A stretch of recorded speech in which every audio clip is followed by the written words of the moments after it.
YouTube, iTunes. Woo. All right, so this is the power of responsibility. Buckle up your seats, fellas, because this is going to be a good one. I just don't think I'm going to do the Instagram Oh, because that's it's okay. Don't worry not, about it. It's all yeah, it's all crazy. at this point, it's all Sorry. good. Okay, let's hop right in 3, 2, 1.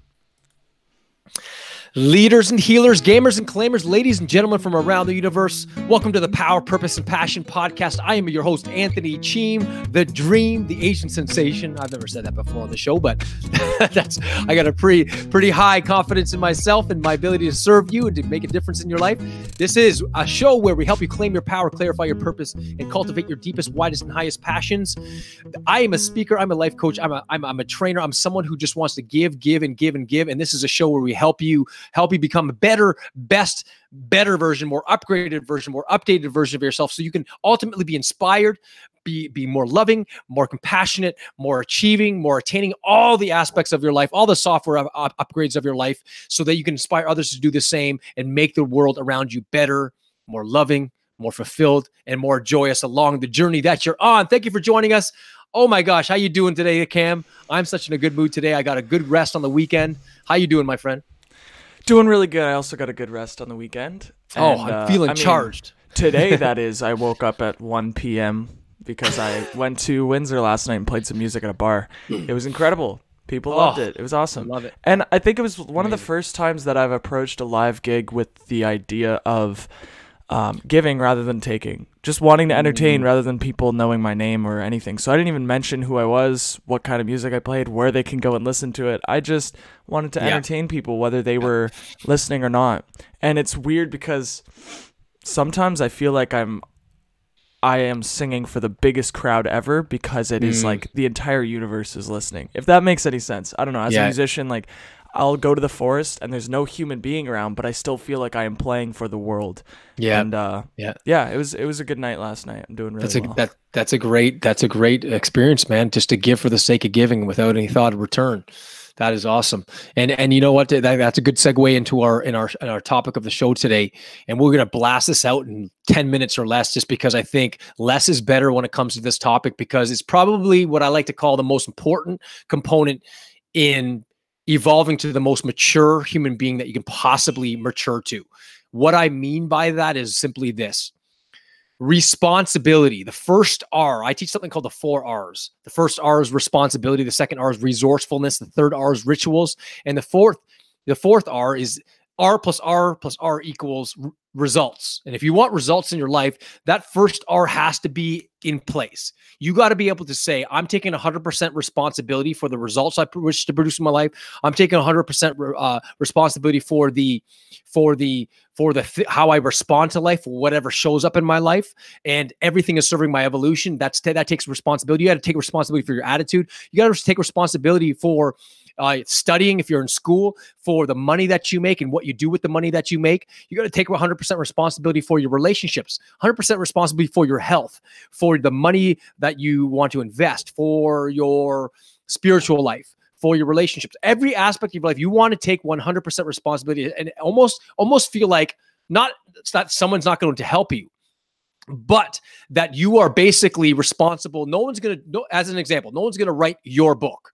No one's going to write Cameron Dubé's song or the next album, but Cameron Dubé. You get what I'm saying? No one's going to write Anthony Cheam's next book. No one's going to open up your business or your daycare or, refine or reforms the education system. No one's going to make your relationship better. So you got to be able to step back and say, all right, in order for my life to get better, I have to be better. For things to change, I got to be the one that changes. I got to take 100% responsibility for those changes to happen within me. Whether I read books, hang around people that are better than me, hire a mentor, hire a coach, hire somebody that's going to make me a better person. I'm going to take 100% responsibility for the people I hang around. I'm going to take 100% responsibility for the things I learn and what I cultivate on a daily basis. I'm going to take 100% responsibility for the love I give to others. And I'm also going to let go of how my actions or my attitudes are going to affect other people. Because let's face it, you can speak and talk to 1,000 people today, and how they respond to you is not up to you. But you're going to have 1,000 different opinions about who you are when you show up in front of 1,000 people. and you meet 1,000 people. But that's not your responsibility. What you got to start taking, inventory of the things that you have control over. That is your attitude. That is your mind. That is your focus. That is the actions you take, and that's it. So that's why personal empowerment, personal power, as Tony Robbins called it so many years ago. You've got to. I'm listening to so many of his audios. He ignited my soul because I realized taking control and 100% responsibility for your life is both the good news and the bad news. The good news because when you take 100% responsibility for your life, it literally, there's this freedom, there's this liberation that occurs because you go, you know what? If I'm going to, for things to be, I'm going to be for things to be, it's up to me, that sort of attitude, right? But there's the bad news is that you've brought all your baggage up until now, depending on what age you are and all your history and your past, the good things, the bad things that have happened in your life, the things that you've kind of learned along the way, your experiences, the people you hung around, your environment, all those things up to this moment are basically culminating to your life. And so you're going to bring all that good stuff and the bad stuff into this moment now. So you got to take 100% inventory and responsibility for going, where am I now? Examine your life and go, all right, like you're doing a financial budget, do it like a life budget. Where am I on my physical well-being? Where am I in my spiritual well-being? Where am I in my relationships? Where am I in my career? Where am I in my money? Where am I in my spiritual life? Where am I in my level of contribution? Where am I level of my leisure?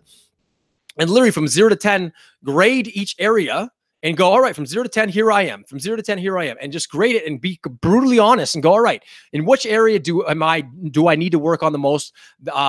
That I feel that I am lacking in that area. And you got to look at that area brutally honest and say, I'm unsatisfied with this area because, and list all the reasons why you're unsatisfied with it. And then take 100% responsibility from that day forth and making it better. That moment, don't wait till 2 days or 3 days or 3 weeks or 4 weeks or 4 months. As soon as you set that standard, you make it better in that moment now. Don't wait, do it now. And you'll feel that charge, that confidence to say, hey, I am in control. I am in control of my attitudes. I am in control of my actions. And I have to be able to surrender those outcomes too. That takes 100% responsibility too. So you've got to look at your life deeply and examine it, reflect on it and go, I do not like my area. Those 8 areas I talked about, the physical, the spiritual, the mental and emotional, the relationships, the career, the money, the contribution, the leisure, 8 of them. Okay. Look at all 8 and go, here's where I am. I'm 2 out of 10 here. I'm 7 out of 10 here. I'm 10 out of 10 here. And look at the areas where you want to work on and then go to work to make it better. And if you don't know how to make it better, find a way to make it better from people that have done it before. Get a mentor. Right? It's not, don't try and reinvent the wheel. Read a book about that area, about finances or relationships or spirituality or physical health. You can go on Google. We live in a time where you can literally go online right now and type in any subject matter and there'll be thousands, millions of search engines about that particular topic. You don't necessarily need to listen to this podcast for me to tell you that, but it's available to us in infinite amounts. So information is not scarce. What's scarce is this attitude of saying, so many people I meet is like waiting for things to happen rather than making things happen. Going to work each day with an attitude of gratitude, going into your relationships with more love rather than judging the other person and meeting the other person's needs rather than waiting for the other person to meet your needs. Getting up 10, 15 minutes early, even if it sucks to go on that walk, or spending 5 minutes of meditation and prayer, or, maybe going out one night less so you can put that money away for your retirement savings, whatever it is, and to being completely disciplined and committed in your mind to follow through day in, day out. And when you make a mistake, guess what? It takes responsibility to admit that you made a mistake, and it takes 100% responsibility to correct it in that moment as you move forward to the next level of you. The reason why I'm so passionate about this, because a long time ago, one of my mentors said this to me. There are 4 areas that you want absolutely no one to tell you about or to take responsibility or to control your life in. Number 1, he said, is your health. That is your responsibility. Nobody's health. That's not your doctor's responsibility. That's not your trainer's responsibility. That's not the universe's responsibility. You've been given this gift to your body, so take care of it. Make more deposits than you make withdrawals. And then he said, first, your health. Without your health, you don't want to be sitting in a hospital bed all the time and not being able to be the best and most energized version of yourself because you didn't discipline yourself to take care of your body. Number 1. Number 2, your relationships, whether it be with your husband, your wife, your son, your daughter, your father, your mother, whatever it is, take 100% responsibility to making those relationships better. Number 3, and there's no in particular order. Number 3, your spirituality. your growth, your compassion, your level of love, the joy you experience on a daily basis. And number 4, your finances. Yes, hire financial advisors. Yes, listen to mentors. But at the end of the day, it's you that's going to make the decision on how you're going to invest your money, invest your time, invest your wisdom, invest what you've learned thus far, and where you are, where you find yourself in your life. So at the end of the day, here's basically 2 steps to taking 100% responsibility. Number 1, look at yourself in the mirror when you finish playing this podcast. If you're driving, don't look in the mirror and say this because you might get in a car accident. But here's what I suggest you do. Every single morning, you literally look in the mirror and you say, or do it now, or do it after the podcast and say, I am 100% responsible for my life moving forward from this moment forth. When shit shows up, excuse my language, when crap shows up in my life, it's what I do with that crap. It's not the crap and the universe is trying to make me feel bad. It's serving me at some level. That takes responsibility. It takes an attitude of saying, you know what? I've been dealt these cards. It's what you do with those cards that's important. So you got to wake up with that attitude and say, I'm going to make this day better than it was yesterday. You got to take 100% responsibility for it. Okay. Repetition, repetition, repetition. And number 2, share this with somebody, someone that's having a pity party, someone that's having, a tough time, that's blaming the world. Teach them these principles, that this one principle of taking 100% responsibility for your life.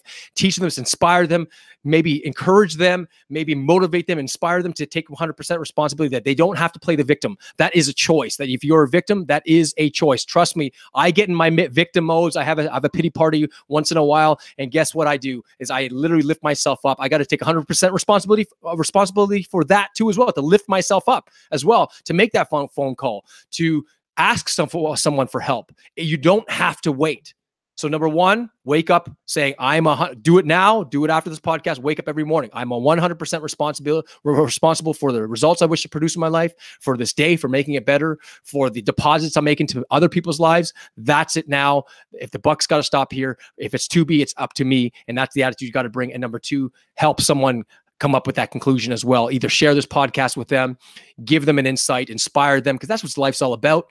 That's what all the joy is, taking 100% responsibility for your life, and then sharing that with others as well. And then Cam and I, we've both taken 100% responsibility for our life, and together we're 2 independent, mature, loving human beings that are coming together, interdependent, and making the world better. 1 + 1 = 3. 3 + 3 = 12. 12 + 12 = 100. As you start to build teams of responsible, independent, strong, mature, loving human beings, man, the journey, you just make this that pebble in the pond.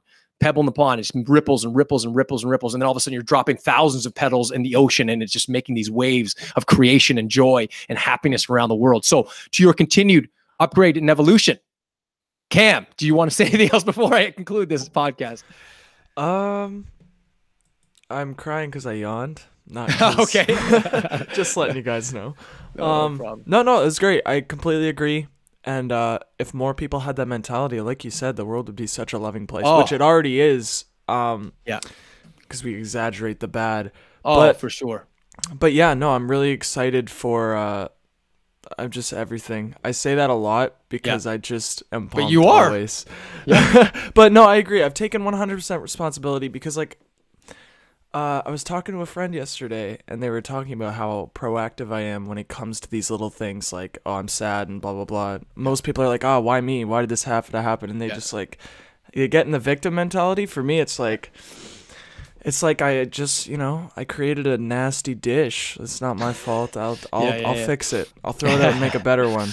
Yeah, you got it. And so, yeah, like, that's something, I don't know why I have that. I think a lot of it is when you understand fully that your imagination, everything that you think about creates your world, all of a sudden you don't use your mind and you don't take it for granted. I don't take the power of thinking for granted because it's such a powerful thing, and most people are using it to create things they don't want. And it's just that you focus on something that you don't want, and all of a sudden that's what you start to notice, and it just builds. So take responsibility over your own thinking. And I think if we could talk more about the power of environment, like taking responsibility over your environment as well, because I know there's a lot of people out there who honestly believe they have no say in their environment, which everybody does. So yeah. Well, if you look at a guy like Nelson Mandela, who's in prison for 27 years, he was by himself. He easily probably had a pity party. I think we would all have a pity party for 27 years imprisoned unjustly, right? And they gave him many opportunities to get out with stipulations, and he said, close the door. You could imagine 27 years unjustly taken from you, had a chance to get out of jail, but he said no because it was against it. He knew that if he left, he'd be leaving with stipulations. That's definitely someone living not for himself. Oh, for sure. Yeah, and you know what? He had a chance to see his family. If like, my gosh, how many people would have been like, "Oh my gosh, I miss my wife, I miss my kids, I miss my friends, I want to go see them." Yes, let me out of jail, but he decided something bigger than his relationship. He knew he was living a purpose that was so deep that was bigger than his relationship with his family, that it would change literally the whole magnitude and consciousness of the world, and he did. So the idea that, listen, you know what? As you said, using your thoughts in ways that will create the life that you desire rather than create the life that you fear. You know, Wayne Dyer had a great quote, a great metaphor, and I'll finish the podcast with the story, and I think it's a great story. He said, imagine you had $1 million and you're walking to a store and you want to purchase things that you want with that $1 million, but then you end up purchasing, you look at this carpet that's ugly, it's $50,000, and you go, oh my gosh, why would anyone want that? And then you say, hey, purchase 4, bring 4 home. And then you go to another store and it's like other furniture that's ugly and worn. Why would anyone buy this? I want to buy 10 of them. And you bring home things that you don't want, and you complain about the things you don't want, but you bought them by using your thoughts in a way that you bring home things that you don't want, because you're focusing on things that you don't want. Most of the world is focused on things that they fear and the things that they won't want, and they get more of what they don't want and more of what they fear. Focus on what you want and you will go there. Focus on what you want and what you want to give, how you want to be when you're showing up in front of people. And let me tell you something, the whole game changes. The whole game changes. Using your mind in a way where you're focusing on what you want and what you want to give rather than what you fear and what you don't want. Trust me when I say this, the whole game changes when you make that little subtle shift in your consciousness and your way of thinking, what you pay attention to. Yeah, I think also, like, you're not going to get this right away. Oh, everybody, the idea, the intellectual thought of like, oh yeah, I create my world and like my thoughts matter and all these things, and I could focus on things that, and I shouldn't do this, I shouldn't do that. I think just keep reminding yourself of the power of your mind. And I would say take notice of your current life situation and what you've been focusing on and how that manifested. Because at that point, something will click. The click is what everybody wants. That's like the moment, that's the aha, like, oh, my life will never be the same because it's once you see it, you can't unsee it. And so, I'd say just like, don't beat yourself up for focusing on the wrong things or just dwelling on the bad, because everybody does it. Even I do it at times. I'm sure Anthony does as well, obviously. I do. So, and you make a tremendous point. At any moment in time, you got to take 100% responsibility for what you focus on. Are you going to continue to play the victim and focus on what you don't want and what you fear? Or are you going to say, you know what? I have the power to change what I focus on. What can I focus on? What I want? What do I want? I want joy and fulfillment. I want to achieve. I want to, sharpen my skills. I want to go to school. I want to change the world. I want to give $1 million to charities. I want to develop a very passionate relationship. Focus on those things. Continually pay attention. Consciously choose to focus on those things, and your brain will literally find ways to get there. It is very, very powerful, very, very subtle. But let me tell you something. You have the power to change it. So your continued upgrade and evolution. Live it up with power, purpose, and passion. And if you like this podcast, share it, comment it, like it, do whatever you can. Just share, because we want to serve you. Because if you subscribe to this channel on iTunes or YouTube or whatever it is that we're on, Spotify, you will get these podcasts daily, and it will get that daily charge, daily motivation, that daily inspiration. So God bless you on your endeavors, and we wish you all the best. We'll see you tomorrow for our next podcast. All the best. Take care. God bless.